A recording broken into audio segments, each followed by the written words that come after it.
So class, we are going to see chapter 7, conservation of plants and animals. The meaning of conservation is to conserve, to protect plants and animals.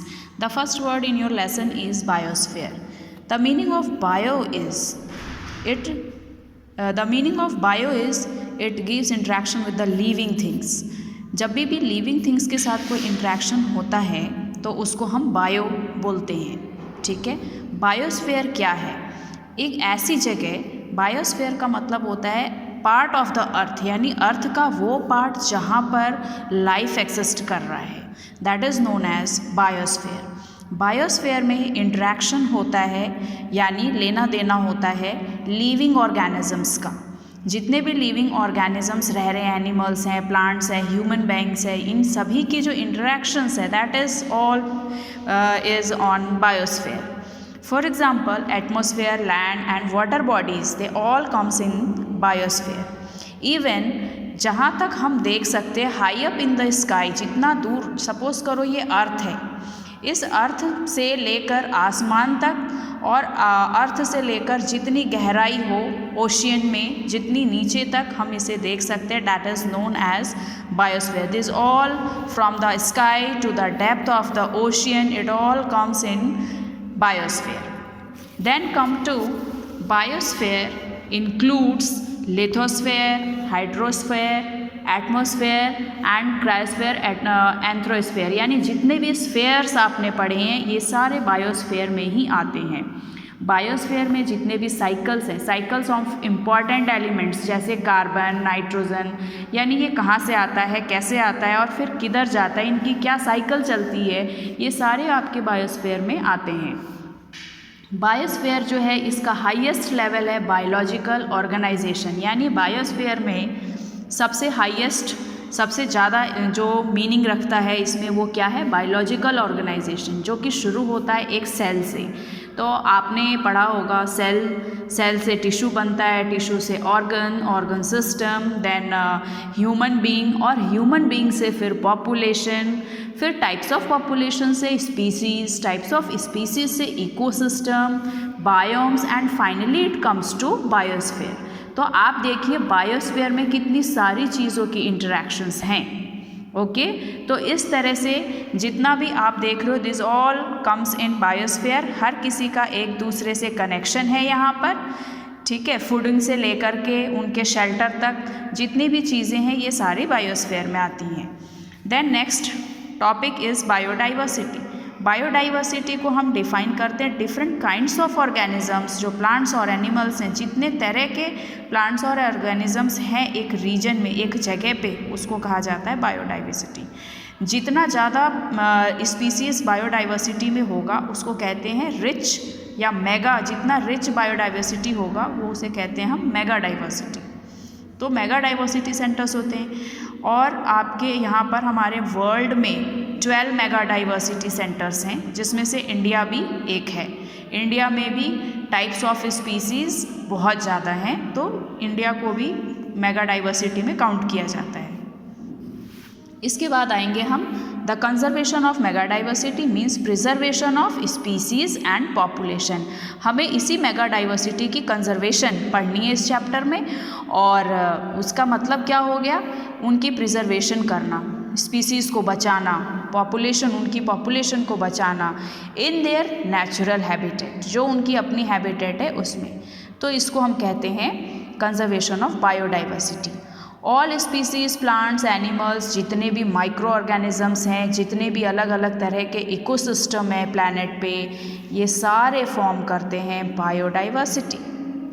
अब species का क्या मतलब होता है, देखो species का मतलब होता है एक ही ऑर्गेनिज्म का जो ग्रुप है उसमें डिफरेंट टाइप के जितने तरह के होंगे वो सारे स्पीसीज़ में होते हैं.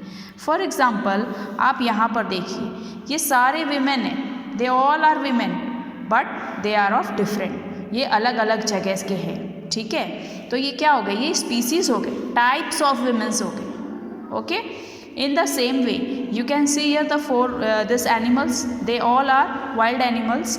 लेकिन आप देखो ये सारे के सारे डियर हैं, पर ये सारे अलग अलग तरह के डियर हैं, तो ये इनकी स्पीसीज़ हो गई.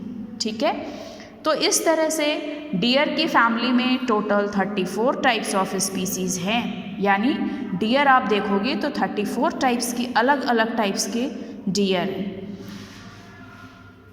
इसी तरह से आप जब देखोगे there are approximately this much 6 lakh species of animals and 4 lakh species of plants is there in the world. ठीक है, यानी इतने तरह के प्लांट्स हैं और इतने तरह के एनिमल्स की स्पीसीज हैं। Okay, after that come to endemic species. अब हम इसी तरह से एक एक टॉपिक देखेंगे। एंडेमिक स्पीसीज किसे कहते हैं? एंडेमिक स्पीसीज वो स्पीसीज होते हैं जो एक पर्टिकुलर एरिया में, जोग्राफिकल एरिया यानी उसे पर्टिकुलर एरिया में वो रह रहे हों। ठीक है, उन्हें कहते हैं endemic species. For example dears है। अब यहाँ पर देखो एग्जाम्पल भी आपको दिया हुआ है, जैसे आप यहाँ पर देखिए, they can be seen in rich collection of our India biodiversity. हमारा जो इंडिया का जो बायोडाइवर्सिटी है वो एंडेमिक स्पीसीज़ की कलेक्शन है। कैसे?